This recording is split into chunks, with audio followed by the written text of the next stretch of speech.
Typically, high school students work to the goal of becoming valedictorian.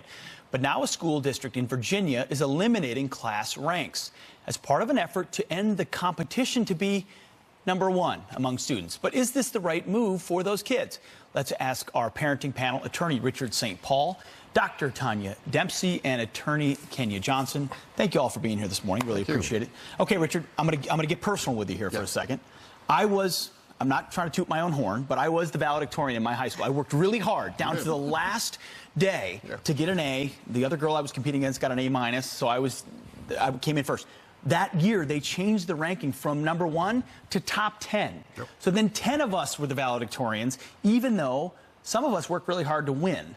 Why do we take away that incentive for competition? Well, look, first of all, it's a great thing that you work very hard. But the reality of the situation is that more and more schools, high schools, are getting rid of rank because colleges just aren't looking at it that much these days. I want to share something with you really quick. Fair point, but isn't the competition inherently... Go ahead and share.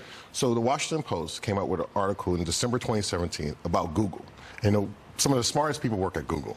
And what Google realized is some of the most successful people at their company weren't the smartest people, but they were the people with the soft skills. Those who could empathize, those who had communication skills, those are the most successful people, the soft skills. So we need to prepare students not only academically these days, but also for real life situations. You're right. And that's the key. 4.0 folks can be maniacs that don't have people skills. That's right. You would argue, though, Doctor, that there's some worth to that ranking. Right. Well, I was valedictorian as well. Oh, and biased.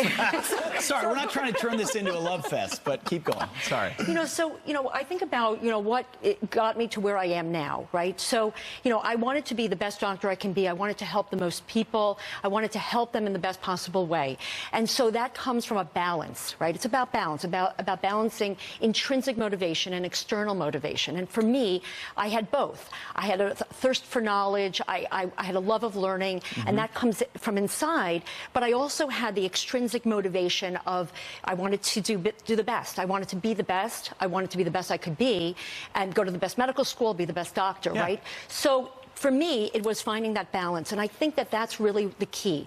If we eliminate ranking, what we're doing is the kids are at a disadvantage to some extent because they can't deal with real life situations. Well, Kenya, isn't that the point? I mean, in the real life, you are ranked. You do win or you do lose, and preparing them in a controlled situation for rankings with grades and otherwise, isn't that good preparation for the rest of your life? There is competition in life, but it pits students against each other, and it's driving the students and the parents crazy.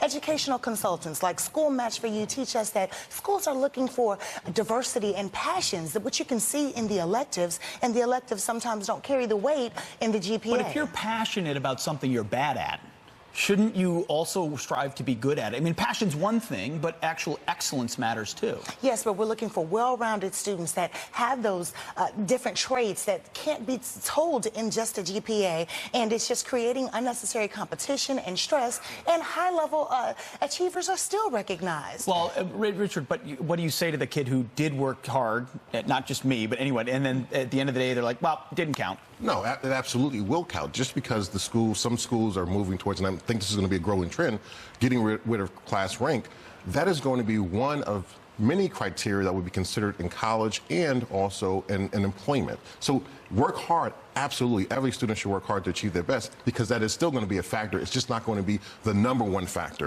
in moving forward. But doctor, working hard is important. You can tell kids to work hard. But ultimately, goals and achievement matter too. Working hard, you got to have something to strive to. And striving to win is part of what drives working hard. Right, and the studies actually show that you need both. You need it to come from inside, and you need the reward system. You need to sort of dangle the carrot sometimes. And there are some people who work better under those conditions, and there's some people who don't.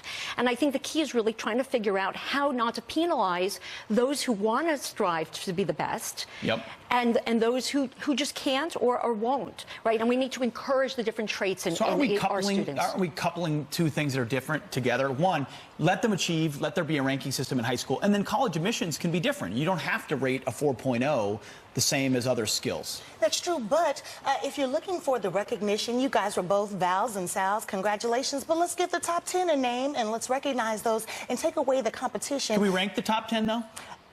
Can we just recognize the top 10? Just go 1 through 10? Texas does. That sounds like a compromise, right? Yes. I just think it's a tough spot. You don't want everyone getting a trophy in every situation. Anyway, you all are smart. True. Appreciate your perspective. Thank you all for your time. Thank Appreciate it. you.